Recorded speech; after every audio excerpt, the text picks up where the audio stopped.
Josh Hart, a guard drafted number 30 by the Utah Jazz in the 2017 NBA Draft. He was an average player last year, so how can a guy who averaged 7.9 points per game last year become a key to a championship caliber team? Well, for me to explain this to you, we have to go way back.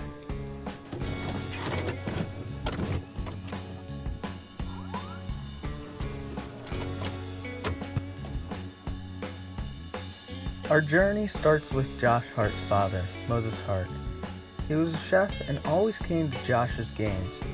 Moses was particularly unimpressed with Josh's performance one game that he took Josh to the old courts down the street and shot around with them. This wasn't just a one-time thing, they did this all the time. Both of Josh's parents believe in hard work.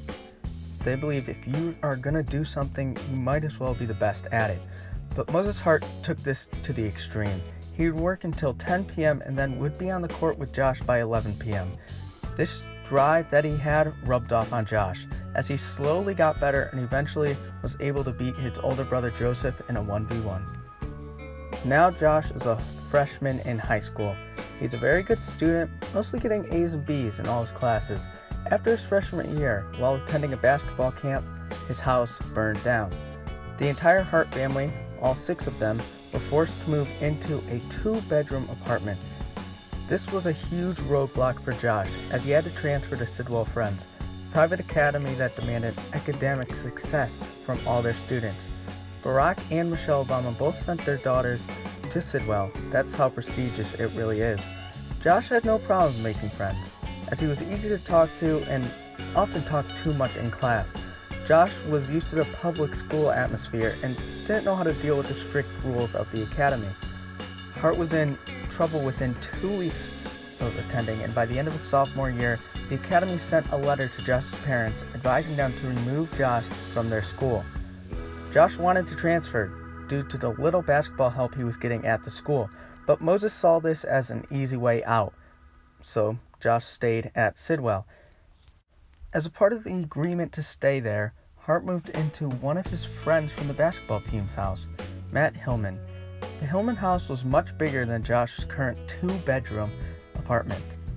It was the first time in Josh's life that he had his own room. Josh was doing great both on and off the court after he moved in. He was studying hard and working hard. In his senior year, he averaged 24.4 points per game, 13.4 rebounds per game, and 2.4 steals per game. He was getting recruited by a few D1 colleges such as Penn State and Rutgers, but all of his hard work paid off when Villanova head coach Jay Wright was sent to Sidwell to scout one of Josh's teammates. Wright was amazed at Hart's talent. He seemed to do everything correct, such as being in the perfect spot to grab the rebound and play stellar defense. That was the guy Wright wanted on his team. Once Wright met Josh's parents, he knew it was a match made in heaven. So as the 83rd ranked player in the class of 2013, Hart committed to the University of Villanova. I've been waiting for next year we'll be joining Coach Wright and his team, and I'll be a Villanova Wildcat. Hart came into college as nothing more than a rugged, hard-working player. He couldn't shoot, nor could he drive, but he did have the work ethic. Villanova didn't play him as much his freshman year, although he did average 7.8 points per game and 4 rebounds per game. He also made the Big East All-Rookie team. Hart started to smooth out his game in his sophomore year. He became one of the best shooters in the Big East. In his freshman year, he shot 31% from the three-point line. In his sophomore year, he made a huge leap and shot 47% from the three-point line.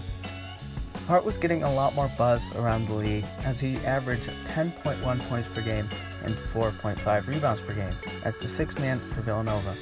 He was awarded the most outstanding player in the Big East tournament and also won Big East 6th Man of the Year.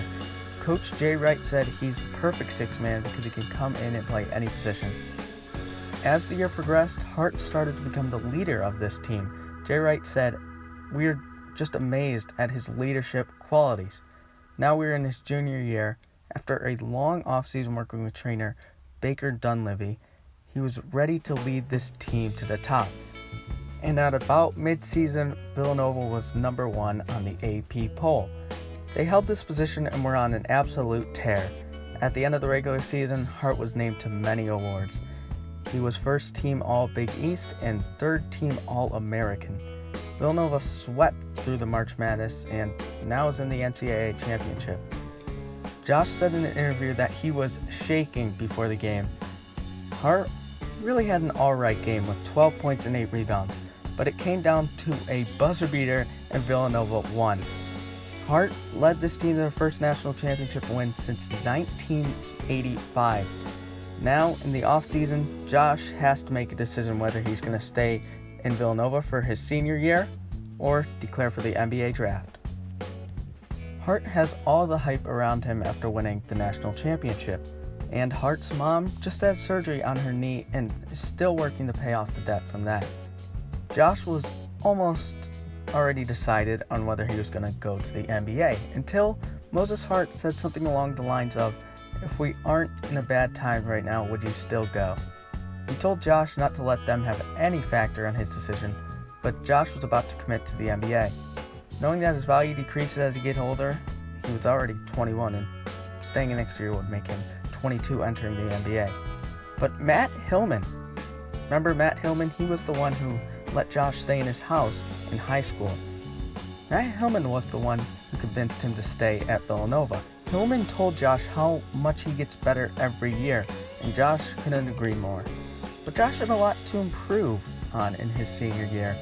Josh was playing too much like a power forward. Although he was a great rebounder, he was only 6'4". Hart needed to get used to the shooting guard position and work on his dribbling. Hart already had the shooting, but he needs to stop taking it in the paint so often, as this will cost him in the NBA with guys over 7 foot in the paint. And Hart tried to learn as fast as he could, but didn't really quite get it. Hart actually had the best year that season, averaging 18.7 points per game, and his assist numbers were higher and rebounding numbers were lower. But after that season, Hart was named Big East Player of the Year, but he had a shaky NCAA tournament and Villanova was eliminated. This shaky NCAA tournament performance left a bad taste in many GM's mouth. Hart also had an average combine, but many said he lacked explosiveness, off-dribble shots, and length. Many scouts said his game is perfect for college but won't quite translate in the NBA due to his length. They also said he lacks upside due to him being 23 years old. Now we're at the NBA draft, the day Hart has been waiting for his entire life.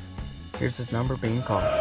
With the 30th pick in the 2017 NBA draft, the Utah Jazz select Josh Hart from Villanova University. And you may be asking, why is he drafted by the Utah Jazz? He obviously plays for the Lakers. Well, Josh Hart was traded on draft night. Hart was sent to the Lakers with 42nd pick Thomas Bryant in exchange for 27th pick Tony Bradley. This was a huge deal for Hart.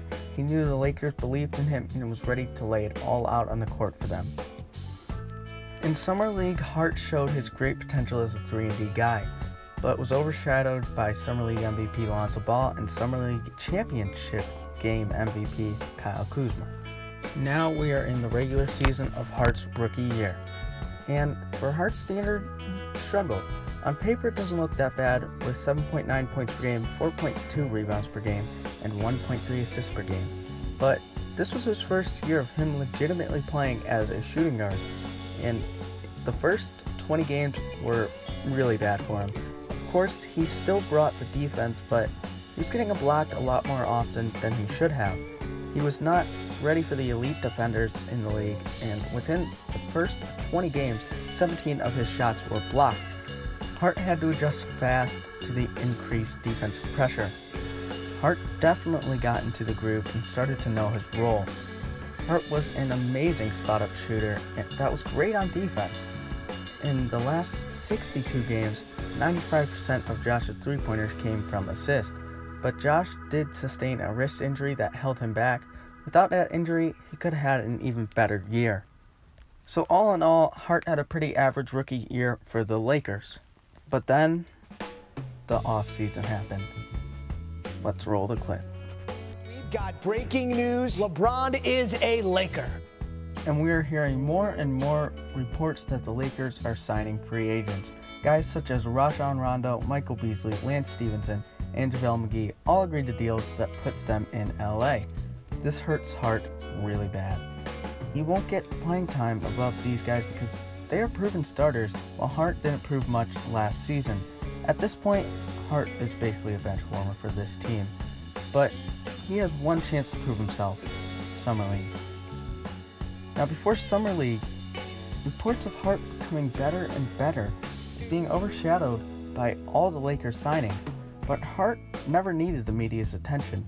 He built his game around not being flashy, so Hart continued to work, and we hear Lonzo and Kuzma won't compete for this year's Summer League. This is perfect for Hart. He has 7 games to prove what he can do on the court. Well, the Lakers announced that Hart would only play 1 Summer League game. They didn't want to risk anything, and although Hart impressed, this wasn't a big break that he was expecting. Hart was expected to be in street clothes for the rest of the Summer League. That was until Josh and Summer League coach Miles Simmons talked. Hart said he wanted to play, and Miles Simmons made the huge decision to let him play. If Hart got hurt in Summer League, Simmons would most likely be fired. But luckily, Hart didn't get hurt. He impressed every single game, putting up 27 points and 20 points. Magic Johnson said Hart is pushing to start. From someone who was a bench warmer before Summer League to someone who was pushing to start at a championship caliber team is crazy. And then the game of Hart's career happened. July 16th. The Lakers are scheduled to play the Cavs team led by Colin Sexton, another guy who's been amazing in Summer League. Hart just loses his mind. He scores 37 points, which is a Lakers Summer League record, and single-handedly pushes this team past the raging Cavs team.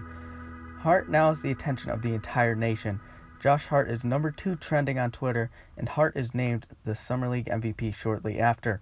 Hart had a top 10 Summer League of all time, and all this happened because Hart was on a team with a guy who was being watched by Villanova.